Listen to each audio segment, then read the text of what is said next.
तालिबान क्या है और अफगानिस्तान में चल रहा विवाद क्या है, इसी की बात इस वीडियो में हम करने वाले हैं। मेरा नाम है अरुण सिंह। अगले 3 से 4 मिनट में हम समझेंगे तालिबान क्या है और उसका इतिहास क्या है। इस वक्त जब हम इस वीडियो को रिकॉर्ड कर रहे हैं तो अफगानिस्तान में हालात बदल रहे हैं, डेवलप हो रहे हैं। कल यानी 15 अगस्त को तालिबान अफगानिस्तान की राजधानी काबुल में घुसा और देश पर पूरा कंट्रोल पाने के लिए तो बिल्कुल तैयार है। तालिबान ये एक विद्रोह समूह है जो मौजूदा सरकार को अवैध मानता आया है।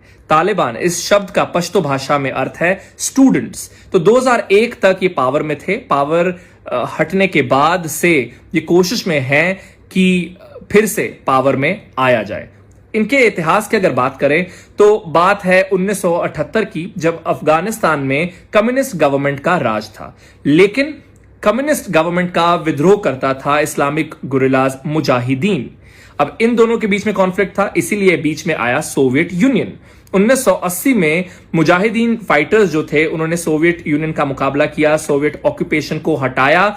1989 में सोवियट्स को बाहर जाना पड़ा। लेकिन उसके बाद से हालात और बिगड़ते गए अफगानिस्तान में, क्योंकि छोटे छोटे फैक्शंस आए वहां पर जिन्होंने सिविल वॉर शुरू किया और वो कंट्रोल पाना चाहते थे। 1994 तक एक फैक्शन जिसका नाम था तालिबान, उसने काफी पॉपुलैरिटी पाली और इसके कई मेंबर्स मुजाहिदीन के मेंबर्स थे।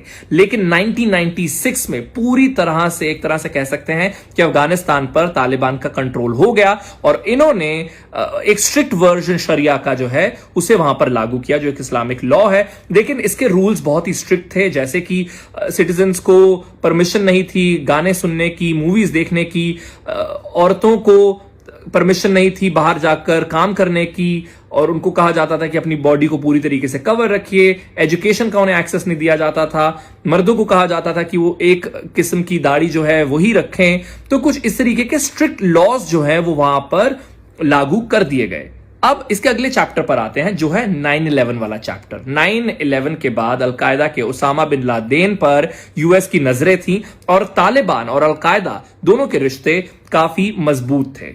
तो क्या हुआ कि तालिबान जो है वो शेल्टर कर रहा था उसामा बिन लादेन को, तो इसलिए 2001 में यूएस ने इन्वेड किया अफगानिस्तान में।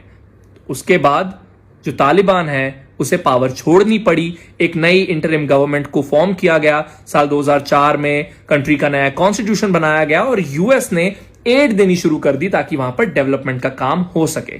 तो इस पूरे पीरियड में वो इस सरकार को यानी तालिबान इस सरकार को अवैध मानता रहा। लेकिन अब सवाल आता है, इन सारे सालों में वो कैसे गवर्नमेंट का मुकाबला करता रहा, उनके पास पैसे कहां से आ रहे हैं। तो कई ऐसे ट्रेड्स हैं जिनमें तालिबान डील करता है, जैसे वो ड्रग ट्रेड है, जैसे वो अफीम का धंधा है, उनका अपना एक टैक्स कलेक्टिंग सिस्टम है और रिसेंटली वो माइनिंग में भी इन्वॉल्व रहे हैं। साल 2018 में तालिबान ने यूएस के साथ जो पीस टॉक्स हैं उसकी शुरुआत की और 2020 में एक पीस डील जो है वो स्ट्रक की गई, जहां पर कहा गया कि यूएस जो है अपनी ट्रूप्स वहां से विड्रॉ कर लेगा और उसके वजह से जो तालिबान है उसे काफी ताकत मिलती रही है। अब तालिबान क्या चाहता है? तालिबान चाहता है कि जो शरिया है वो ही एक बार फिर से इंपोज हो। हालांकि वो दुनिया को, वो यूएस को ये प्रॉमिस करता रहा है कि वो अलाउ करेंगे कि जो औरतें हैं उन्हें भी इक्वल राइट्स मिल पाए। जब आखिरी बार तालिबान पावर में था तो सिर्फ 4 ऐसे देश थे जिन्होंने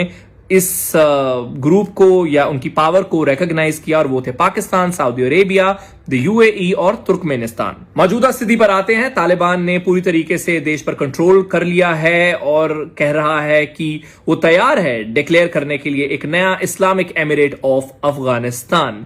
और जब ये हुआ उससे कुछ घंटे पहले अमेरिकन बैक्ड प्रेसिडेंट अशरफ घानी जो है वो देश छोड़ चुके थे। इसी के साथ ये वीडियो होती है खत्म। मेरा नाम है अरुण सिंह।